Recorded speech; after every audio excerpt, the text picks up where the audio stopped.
पता है वीडियो को फटाफट से लाइक कर दो सर, और हाइप कर दो। लाइक और हाइप किए बिना मत जाना, आपने पिछली वीडियोस पे इतना प्यारा शो किया है सर। तो हेलो सी इंटरमीडिएट के प्यारे प्यारे दोस्तों, कैसे हैं आप सब गाइस। जिस चीज का आप लोगों को इंतजार था, और सर कॉस्टिंग की मोस्ट एक्सपेक्टेड वीडियो को इतना प्यार देने के लिए थैंक यू सो मच कि मैं आप लोगों के लिए इतनी जल्दी लेके आ चुका हूं वापस फाइनेंशियल मैनेजमेंट के most expected topics for May 26। Sir मेरी बात सुनना, आप लोगों ने कल मैंने कॉस्ट के मोस्ट एक्सपेक्टेड टॉपिक्स रिलीज किए थे, आप लोगों ने बहुत प्यार दिया है। सिमिलरली मैं लेके आ चुका हूं मे के लिए आप लोगों का एफएम का एनालिसिस। तो सर कुछ भी करने से पहले आप लोगों को पता है वीडियो को फटाफट से लाइक कर दो सर, और हाइप कर दो। लाइक और हाइप किए बिना मत जाना, आपने पिछली वीडियोस पे इतना प्यारा शो किया है सर, तो यहाँ पे भी बनता है, तो लाइक और हाइप तो जरूर करना। चलो सर जी, तो मिलके स्टार्ट करते हैं सर हमारा मोस्ट एक्सपेक्टेड टॉपिक का एनालिसिस। सर ये देखो, हमारे पास हर अटेम्प्ट के अंदर सिंपल क्वेश्चन पूछे जा रहे थे। कहां पे अमित भाई? रेशियो के अंदर। हाँ, पिछली बार थोड़ा सा ट्रिकी क्वेश्चन बनाया गया था, बट टेंशन लेने की जरूरत नहीं है। इस बार भी रेशियो के अंदर सिंपल क्वेश्चन आने वाला है, प्रॉफिट एंड लॉस स्टेटमेंट बनाने बोल सकता है, तो उस बात का ध्यान रख लेना। परफेक्ट है सर जी। सर इसके बाद रेशियो में मैंने पिछली बार बोला था कि रेशियो के बाद लेवरेज के अंदर आपके पास सिंपल क्वेश्चन आएगा और परसेंटेज चेंज इन ईपीएस वाला पॉइंट पूछेगा, और पूछा गया था। सर सिमिलरली इस बार चांसेस है रिवर्स कैलकुलेशन वाला क्वेश्चन होता है ना, जिसमें पीएनएल होता है, रिवर्स कैलकुलेशन करके लिवरेज निकालना होता है, वो क्वेश्चन आ सकता है, या तो आपका सिंपल वाला क्वेश्चन आएगा, तो उसका ध्यान रख लेना, आप लोग आपसे बन जाएगा, कोई टेंशन नहीं है। सर पिछली बार कैपिटल स्ट्रक्चर और कैपिटल स्ट्रक्चर थ्योरीज दोनों से कोई क्वेश्चन नहीं आया, तो इस बार तो 100% आने के चांसेस है। तो सर सुन लो, कैपिटल स्ट्रक्चर के अंदर इंडिफरेंस पॉइंट सबसे पहले पढ़ना, उसके बाद पढ़ना ईपीएस की कैलकुलेशन, क्योंकि यही दोनों पॉइंट होते हैं, और तो कोई टेंशन लेना नहीं।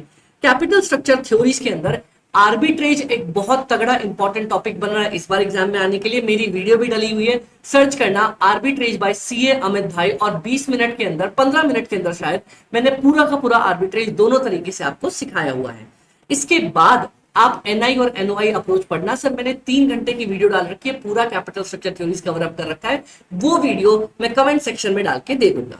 उसके बाद सर जी ये देखो, पिछली बार मैंने बोला था कॉस्ट ऑफ कैपिटल चैप्टर से एमसीक्यू बनने वाला है, और एमसीक्यू बन के आया था। इस बार क्योंकि उन्होंने अच्छा खासा पिछली बार पूछ लिया है, तो इस बार आपका बेसिक वही केई केपी केडी केआरई निकालने वाला, और आपका weighted average cost of capital पूछ सकते हैं। जो बेसिक क्वेश्चन होते हैं वही आते हैं, इनमें से यही टॉपिक ही है, इसके अलावा कुछ भी नहीं पूछ सकते वो लोग। ओके, पिछली बार मैंने चिल्ला चिल्ला के बोला था भाई एमएम अप्रोच पढ़ लेना, आएगा, और वही आया था एग्जाम के अंदर। सर तो इस बार वॉल्टर मॉडल पूछने के चांसेस है। भाई साहब ने बहुत टाइम से वॉल्टर मॉडल नहीं पूछा है, और वॉल्टर के साथ साथ चाहे तो वो लोग गॉर्डन भी चिपका के दे सकते हैं, तो वॉल्टर और गॉर्डन दोनों पूछने के चांसेस है। ठीक है सर जी, सबसे पहले वॉल्टर पढ़ लेना, वो आएगा ही आएगा। पिछली बार भी कैश मैनेजमेंट से कुछ नहीं आया था, इस बार कैश मैनेजमेंट से बड़ा क्वेश्चन नहीं दे सकते। या तो मेरी बात सुनना, या तो वो ऑप्टिमम कैश बैलेंस के लिए आपको 5 नंबर का क्वेश्चन देंगे, या फिर आपको वो 10 नंबर का एमसीक्यू बना सकते हैं कैश मैनेजमेंट से, अगर उनको आपका पेपर टफ करना हुआ तो। ओके सर जी, क्लियर है। नेक्स्ट सर, डेटर्स में मैंने पिछली बार बोला था भाई प्लीज फैक्टरिंग पढ़ लो, प्लीज फैक्टरिंग पढ़ लो, आएगा आएगा आएगा, और आ गया था। तो इस बार पूरे अच्छे चांसेस है क्रेडिट पॉलिसी वाला क्वेश्चन आने के लिए। लेकिन मेरी बात सुनना, इसका मतलब पता नहीं क्यों मेरा दिल बोल रहा है भाई फैक्टरिंग इग्नोर मत करना, इनका कोई भरोसा नहीं, ये दोबारा भी आपसे फैक्टरिंग पूछ सकते हैं, तो पहले क्रेडिट पॉलिसी कवर अप कर लेना, उसके बाद प्लीज फैक्टरिंग देख के जाना। ये लोग फैक्टरिंग से हो सकता है दोबारा भी सवाल पूछ ले। सर पिछली बार अगेन वर्किंग कैपिटल से कोई क्वेश्चन नहीं आया था, और हर बार पिछले टाइम से वर्किंग कैपिटल अमाउंट का क्वेश्चन आ रहा था, तो इस बार अच्छे खासे चांसेस है सर ऑपरेटिंग साइकिल का क्वेश्चन आप लोगों को आ सकता है। और सबसे तगड़ा क्वेश्चन मेरी बुक के अंदर अवेलेबल है, सॉल्व कर लो, आपका ऑपरेटिंग साइकिल क्लियर हो जाएगा। बहुत प्यारे तरीके से वर्किंग कैपिटल कवर अप करवा रखा है। इसके बाद आप वर्किंग कैपिटल की कैलकुलेशन वाला पार्ट भी देख के चले जाना, क्या पता वो यही पूछ रहे हैं, लेकिन सर ऑपरेटिंग कैपिटल पूछने के अच्छे चांसेस है। इन्वेस्टमेंट के अंदर आपको एक रिप्लेसमेंट वाला क्वेश्चन देख लेना है सर, ये क्वेश्चन आने के चांसेस है, अच्छे खासे चांसेस है आने के। और इनके अलावा क्योंकि एआरआर पूछ लिया, तो इसके अलावा कुछ फॉर्मूला बचता नहीं, एनपीवी आप लोगों को आता ही है, पीआई इजी है, बस इनके अलावा फॉर्मूलाज देख लेना अगर कभी क्वेश्चन पूछे, वरना वो पूछेगा तो आपसे रिप्लेसमेंट वाला क्वेश्चन ही। चलो सर ये थी हमारी पूरी एनालिसिस जो इस बार आपके May 26 पेपर के अंदर आ सकते हैं, बट इसके बाद मेरे साथ ध्यान से सुन लो सर।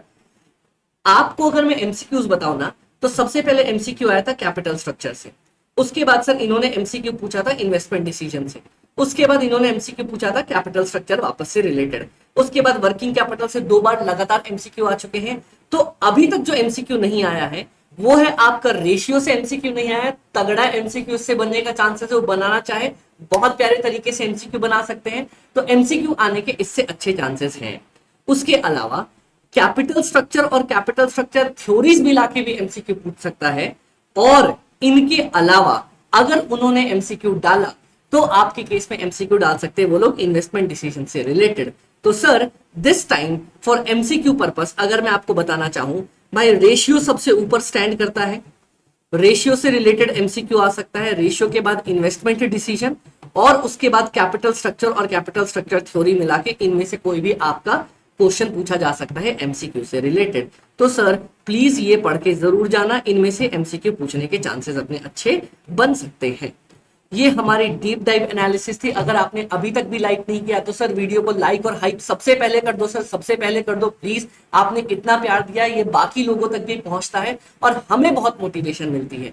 इसके अलावा मैं आपको वापस बता दूं सर, 22 अप्रैल यानी कि कल हमारा कॉस्ट का सुपर 150 क्वेश्चंस लाइव लेने वाला हूं सर। इस बार 150 नहीं 111 टॉप नॉच क्वेश्चन है, और 25 अप्रैल को मैं आप लोगों का एफएम का सुपर 80 क्वेश्चंस लेके कवर अप करवा के देने वाला हूं। तो तैयार रहना मेरे साथ सर, ये सारी चीजें करने वाले हैं।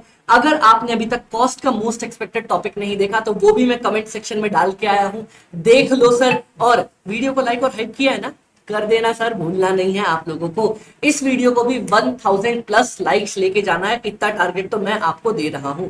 आपको कुछ नहीं करना सर, आप लोग 25-30 हजार तक इसमें व्यूज देते हो, लाइक तो कर ही सकते हो ना सर। एक लाइक एक हाइप, आपका कुछ नहीं जाएगा, मेरा दिन बन जाएगा, वीडियो शेयर हो जाएगी, लोगों को अमित भाई के बारे में पता चल जाएगा कि अमित भाई आपके साथ इतनी मेहनत करते हैं। परफेक्ट सर, तो ये मेरी पूरी डीप डाइव एनालिसिस है, और इन सारे टॉपिक के क्वेश्चन मैंने सुपर 80 में डाल रखे जो मैं आपको करवाने वाला हूं। तो बस सर टेंशन लेने की जरूरत नहीं है, मेहनत करो, अच्छे से मेहनत करो, आपका एग्जाम बहुत शानदार तरीके से इस बार क्लियर हो जाएगा। तो all the very best, bye bye, take care. ये मैंने आप लोगों का May 26 के लिए यहाँ पे अपलोड करके दे दिया है सर। ये पीडीएफ कहाँ मिलेगी? ये पीडीएफ आपको कमेंट सेक्शन के अंदर मिल जाएगी। ऑल द वेरी बेस्ट, फोड़ के आना। कॉस्ट एफएम एसएम में टेंशन लेने की जरूरत नहीं, आपका अमित भाई आपके साथ है। इसके अलावा भी बहुत सारे सेशंस आएंगे, टेंशन मत लो। आरटीपी एमटीपी डिस्कशन, उसके बाद केस स्टडी, थ्योरी सब करवा के देने वाला हूं। Okay, all the very best sir. Cost FM SM में आपका अमित भाई आपके साथ है। वीडियो को लाइक और हाइप कर देना सर अगर अभी तक नहीं किया है तो, और अपने दोस्तों के साथ शेयर कर देना। All the very best.